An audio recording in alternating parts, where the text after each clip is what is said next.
Hey YouTube, this is Ozark's brother Jerry.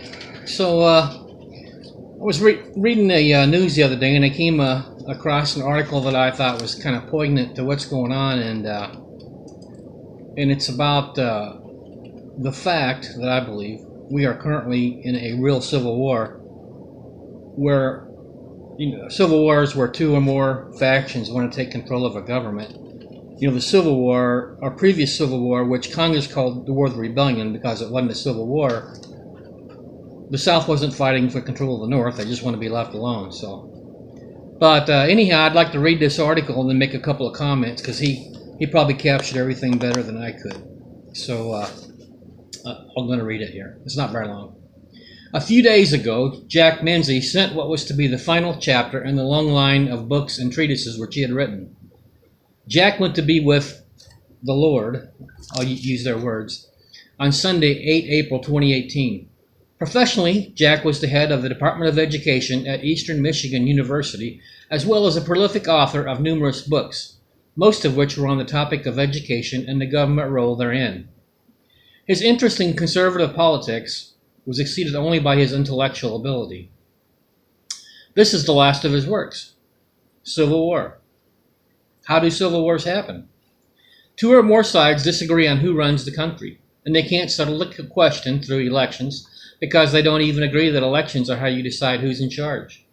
That's the basic issue here. Who decides who runs the country? When you hate each other but accept the election results, you have a country. When you stop accepting election results, you have a countdown to civil war.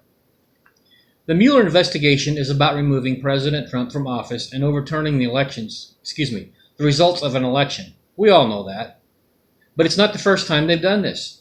The first time a Republican president was elected this century, they said he didn't really win. The Supreme Court gave him the election. There's a pattern here. What do sure odds of the Democrats rejecting the next Republican president really mean? It means they don't accept the results of any election that they don't win. It means they don't believe that transfers of power in this country are determined by elections. That's a civil war. There's no shooting, at least not unless you count the attempt to kill a bunch of Republicans at a charity baseball game practice. And that guy was a Democratic whack job from Belleville, Illinois. And don't get me wrong, I'm a registered Republican, and I used to say I hated both parties equally, but I mean the Democrats are just they're off the chain here. They're crazy. So let me get back to this. But the Democrats have rejected our system of government. This isn't dissent.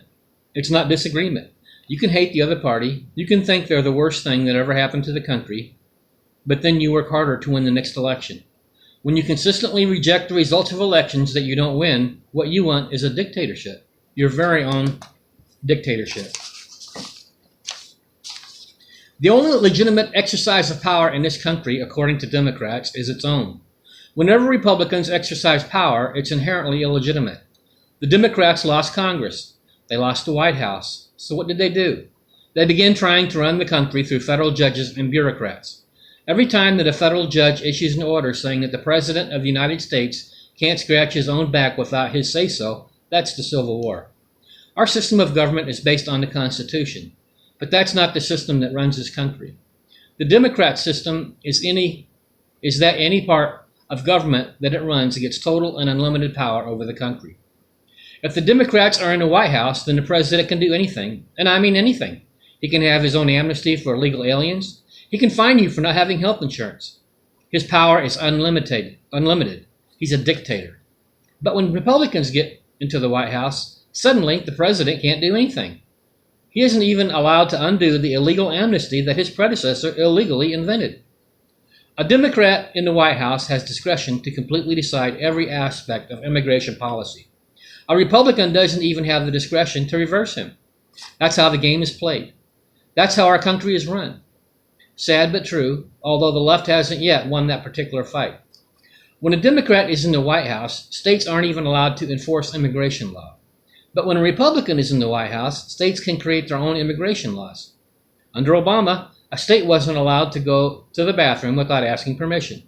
But under Trump, Jerry Brown can go around saying that California is an independent republic and signs treaties with other countries. The Constitution has something to say about that. Whether it's federal or state, executive, legislative, or judiciary, the left moves power around to run the country. If it controls an institution, then that institution is suddenly the supreme power in the land. This is what I call a moving dictatorship. Donald Trump has caused the shadow government to come out of hiding. Professional government is a guild. Like medieval guilds, you can't serve in if you're not a member. If you haven't been indoctrinated into its arcane rituals, if you aren't in the club, and Trump isn't in the club, he brought in a bunch of people who aren't in the club with him. Now we're seeing what the pros do when amateurs try to walk on them. They spy on them, they investigate them, and they send them to jail. They use the tools of power to bring them down. That's not a free country. It's not a free country when FBI agents who support Hillary take out an insurance policy against Trump winning the election.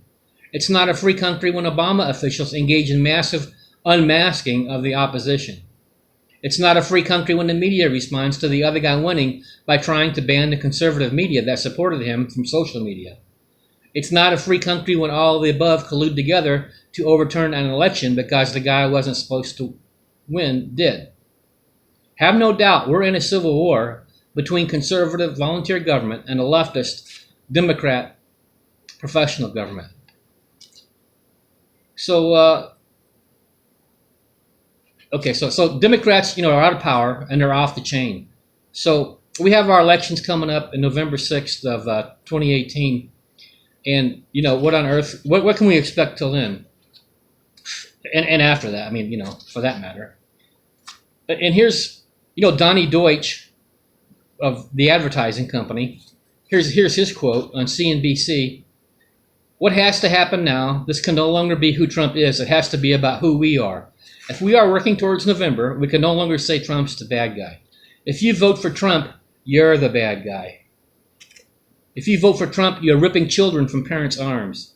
Deutsch said, drawing an agreement from others at the table. So you have Tom Arnold and you have Peter Fonda wanting pedophiles to have their way with Barron Trump.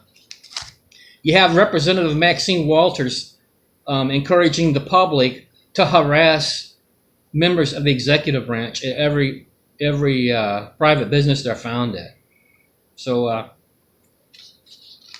now I have a Hebraic perspective of Scripture, and a lot of my brothers and sisters are proud. It appears they're proud that they don't vote, but I think that's a grave error. In my opinion, it's biblical to use the levers of government. Esther did it, saved her people, the nation. Paul did it to have his day in court. So, I ran and was elected to 2 terms as a Republican committeeman. I understand it's almost impossible to get anything done. Policy should start at the local level, like these committees, county committees, and then percolate up to the state and then up to the nation. But that doesn't happen. Someone from the state, calls up and talks to the presiding chairman, and I don't know how or why, but these guys are always in their pocket, and then you can't get anything done. Well, very little, put it that way. But we did have some victories. See, these people hate freedom. First down here we had the Ozarks biosphere, which we need to protect the Ozarks. It's just too pristine. So they had trying to implement zoning and whatever, and then they came down with scenic highways. This scenery is just too beautiful. We've got to have zoning to save these highways. These are federal programs, by the way. And then finally, the last one we had, and the state actually put us in what we call a watershed district to keep the water pure. And of course, in this past, we were, I was in it. They were going to put meters on our wells. So, these people do not like people who live independent. So, I would encourage, in my own life, I have seen, productive results from people who give a care and go and vote. And, maybe you can't with the president, sometimes, I don't know. But you certainly can in local stuff when it comes to taxation and zoning and all this. So The senators up for re-election November 6, 2018, there's 24 Democrats up for re-election. And 10 of those are from states that Trump won. And there's only 9 Republican. So it would be an easy flip for Trump, to get some support. Now, I don't think, is he a Christian, or, it would appear not. But are any of these guys? Can we live a freer life and worship the Creator better under him, or do you think under Hillary? I mean, I think that's a pretty obvious choice there. So I would encourage everyone to think about this, and if you study the Civil War, what we call the Civil War, and started in 1860, this type of thing happened. First it was harassment, physical fights, duels, and all this. So I would encourage everyone to give this some serious thought and vote, this November. So thanks for indulging me. We'll see you later.